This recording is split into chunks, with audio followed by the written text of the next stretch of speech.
Vamos al primero de ellos, que tiene que ver con los docentes, porque van a cobrar abril sin suba salarial, pero tampoco habrá quitas por el paro. De acuerdo con lo que informan distintos medios de la provincia, recuerden que estamos hablando del conflicto más largo, ¿no?, del que se tenga memoria en la provincia de Buenos Aires.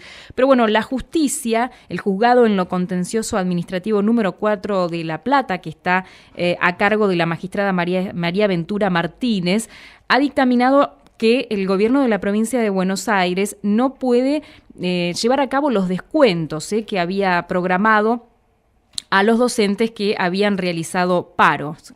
Así que vamos a hablar de esta cuestión directamente con la secretaria del Centro de Educadores Suarenses, Graciela Gangone, a quien ya tenemos en línea amablemente esperando. Graciela, recordemos que el Centro de Educadores Suarenses está adhiriendo a FEB a nivel provincial, bueno, para conocer cuáles serán las próximas acciones, porque el panorama la verdad es que es bastante dudoso, ¿no? Está como estancada la negociación. ¿Cómo te va, Graciela? Bienvenida, buenos días.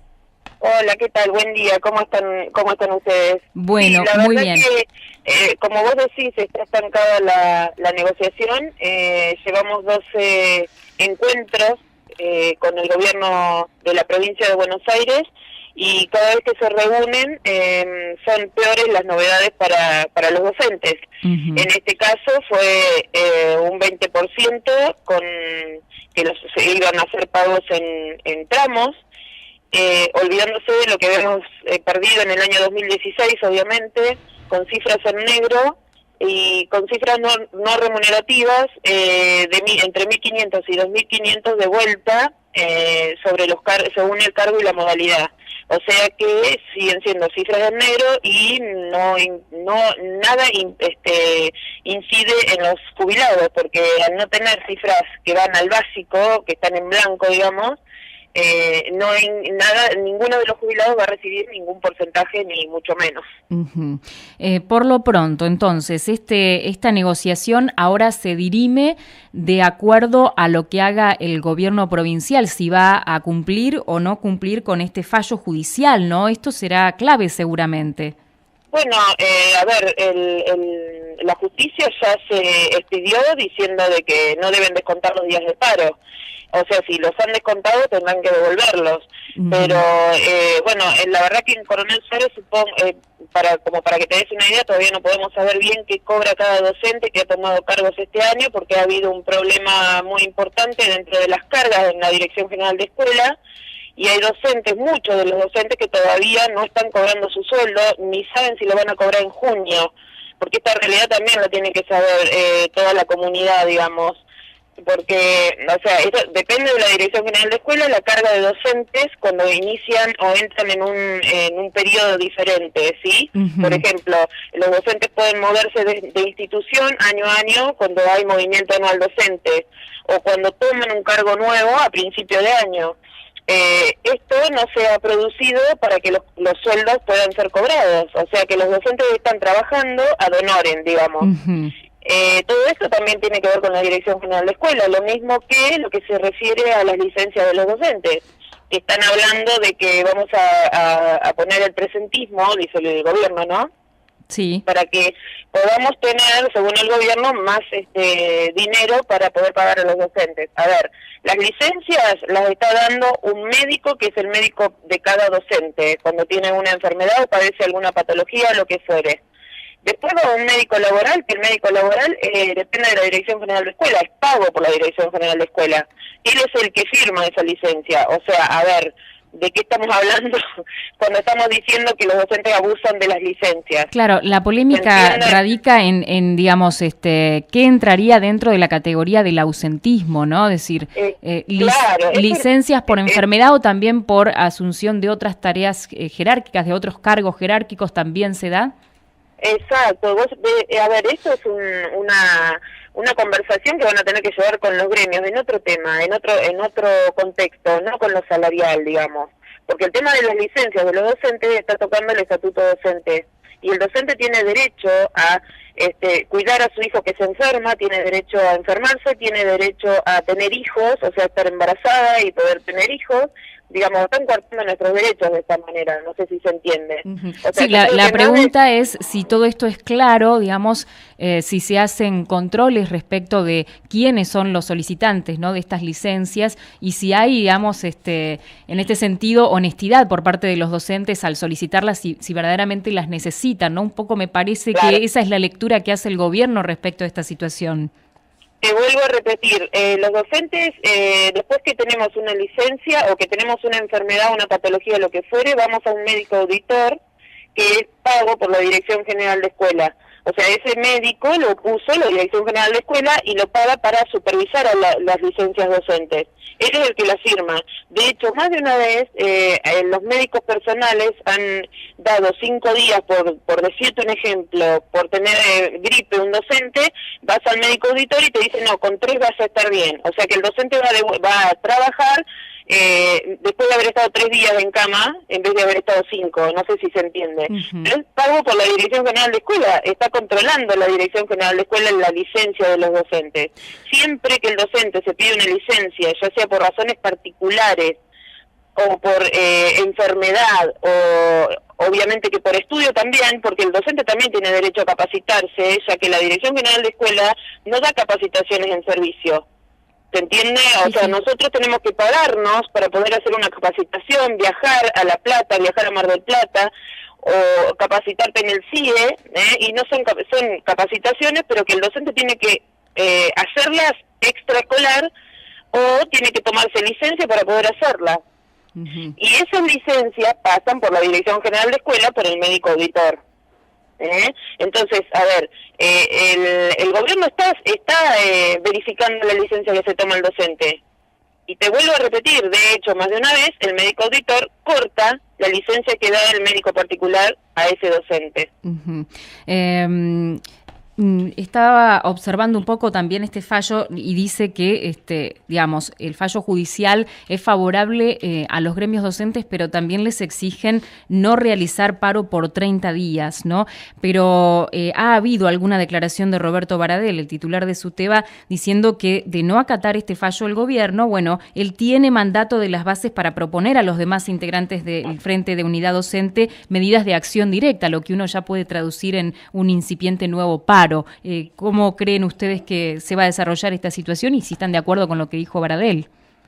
Bueno, a ver, nosotros no dependemos de Baradel, porque Baradel es SUTEBA, lo dijiste bien. Sí, no, digo si adhieren a esta posición.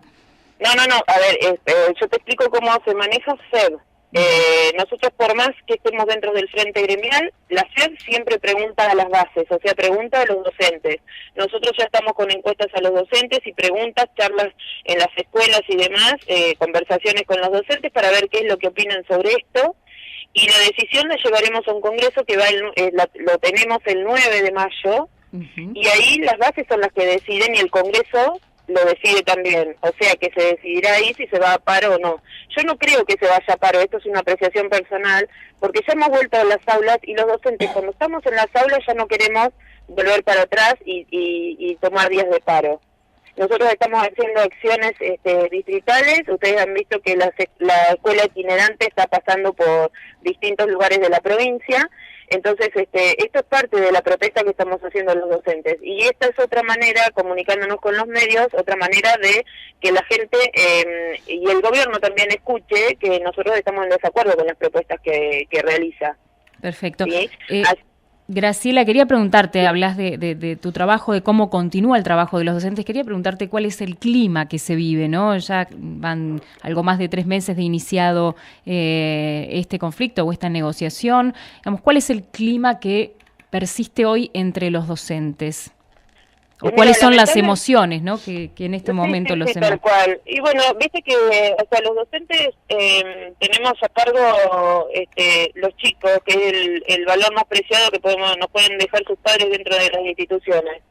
Y realmente estar dentro de las aulas, trabajamos como podemos, dentro de las aulas con escuelas que por ahí no pasan coronavirus, pero en la provincia de Buenos Aires te digo, en donde faltan un montón de cosas como para que el alumno pueda aprender en condiciones normales, digamos, o en buenas condiciones, ¿sí? No solamente tenemos que ser egoístas y mirar por Coronel Suárez, que siempre las instituciones están muy bien mantenidas no solo por el Consejo Escolar, sino por los papás que forman parte de Cooperadora y demás. Pero a ver, los docentes estamos mal porque es una tomada de pelo, sentimos que nos están tomando el pelo. O sea que nosotros tuvimos la flexibilidad de decir, bueno, volvemos a las aulas para que esto se lleve a cabo y se pueda escuchar cuál es el porcentaje que los gremios, por lo visto, saben sacar mejor que el gobierno, el porcentaje que iría a un básico de un docente. No puede ser que una persona, un ministro de Economía, un ministro de Trabajo, un ministro de Educación, no conozcan, sentados en la mesa para conversar con gremios docentes, cómo está compuesto el salario de un docente. O sea, el gobierno piensa que las cifras en negro beneficia al docente, y no es así, porque está perjudicando no solamente al docente activo, te vuelvo a repetir, sino también a los docentes pasivos. Porque, a ver, somos una masa bastante importante, que estamos jubilados, me incluyo, y realmente si el activo no lucha por estos derechos que tiene de que el aumento vaya a su salario básico, ¿quién nos puede defender, por ejemplo, a nosotros los jubilados? Entonces, los docentes realmente activos están atrapados en esto. No quiere decir que los gremios vamos a parar y a realizar cualquier acción que sea en contra de lo que el docente siente y piensa. Nosotros prometimos ante la Dirección General de Escuela que no se iban a hacer más paros. No estamos haciendo paros, pero la que está fallando acá es la Dirección General de Escuela y la gobernadora, en este caso, de no cumplir lo que está diciendo, porque discusión, no hay una discusión salarial.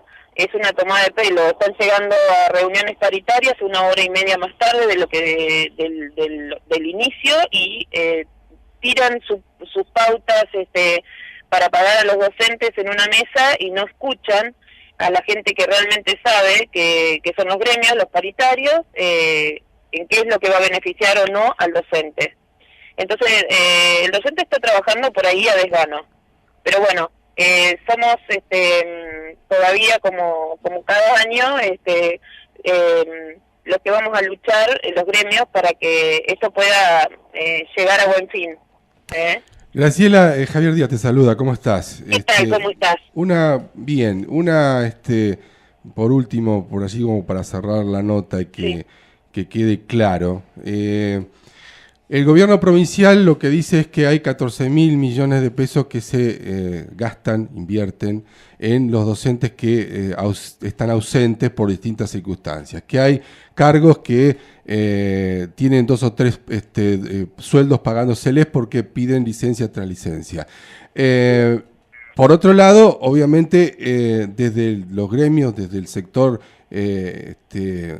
gremial, como bien vos lo planteabas, decís, la mayoría de estas licencias, las que no son por estudio y las que no son por cuestiones que tienen que ver con el cargo, hay médicos auditores que las otorgan. Digo, para que quede claro, está en manos del propio Estado provincial el ajustar en todo caso las tuercas, como se dicen en la calle, con los médicos y no con los docentes. Exactamente. Por eso te digo que es una vergüenza que estén poniendo en responsabilidad del docente, que tiene derecho a tener, como le decía recién, estaba hablando hace un ratito, tiene derecho a tener hijos, tiene derecho a enfermarse, tiene derecho, ¿me entendés? O sea, tiene derecho a pedir esa licencia. Y también ponete a pensar que por qué los docentes tienen que tener 3 cargos, porque realmente un cargo no podés mantener una familia, porque la mayoría de los docentes mantenemos nuestra familia. Entonces, con un sueldo de 9.000 pesos, vos decís, no, me voy a buscar otro cargo, tengo 2 cargos por lo menos, para poder sobrevivir. Entonces, a veces, la docente cuando se enferma, esa docente que tiene 2 cargos, obviamente que tiene que tomar licencia en los 2 cargos, firmada por el médico auditor. Entonces sí va a tener una suplente, ¿sí? O sea, por eso te digo, el tema de licencia es una conversación que deberían llegar el gobierno junto con los gremios, porque los gremios conocemos el estatuto, es un derecho adquirido, y realmente es muy fino lo que están planteando ellos, ¿sí? Y hay docentes que tienen 3 cargos, como dijiste vos, que se pueden licenciar y todo lo que vos quieras, pero no nos olvidemos que el tercer cargo lo cobra la FIP, no lo cobra el docente. ¿Se entiende? ¿Por qué? Porque a los docentes también nos están sacando, están cobrándonos las ganancias, porque somos trabajadores de la educación, tenemos un sueldo, y el gobierno también está sacando de nuestro sueldo. Obviamente que son cargos que tienen, son docentes que tienen 3 cargos o que tienen cargos que son directivos, que van realmente, que se concursan o que rinden pruebas de selección y que tienen derecho. Pero ¿sabes una cosa que a mí me llamó mucho la atención? Me está llamando mucho la atención a nosotros, nos llaman para participar siempre en las pruebas de selección, o sea, son pruebas para los docentes o concursos, ¿sí? Para que rindan para directores o para inspectores. Y vos sabés lo que me llama la atención, que el docente no quiere rendir. El docente no quiere rendir, pero no es porque no quiera tener un cargo directivo, es porque no te lo pagan y no tenés diferencia entre un docente que está dentro del aula con la responsabilidad que implica tener la dirección, una dirección en una institución o ser inspector en la Dirección General de Escuela. Entonces todas esas cosas hay que replanteárselas también, me parece, el gobierno, pero no las ven. Ese es el problema. Bueno, sin duda que todavía hay mucha tela para cortar, ¿no? No está mucho, todo dicho. Sí. Y este último, digamos, este último ofrecimiento no conformó para nada, digamos, a los gremios docentes, casi que están en la misma posición. Así que, Graciela, te agradecemos mucho estos minutos de charla. Bueno, queríamos saber cuál era en este sentido el pensamiento de FEB y del Centro de Educadores Suarenses. Bueno, ya te convocaremos luego del congreso que tengan la semana próxima, ¿eh? Muy amable. Dale, muchas gracias. Cuando quieran, gracias a los medios siempre por estar con nosotros y escucharnos y decir la verdad. O sea, eso también es rescatable porque en la provincia de Buenos Aires solamente ponen micrófono a algunos gremios y bueno, eso sí es política y es partidismo. Nosotros acá en Coronel Suárez, por lo que yo escucho y veo, nos ponen el micrófono a todos los gremios docentes y bueno, todas podemos hablar y para que se den cuenta que el discurso es el mismo. O sea que esto es una realidad que estamos viviendo todos los docentes, ¿sí? Muchas gracias, hasta la próxima. Gracias a ustedes, un beso grande.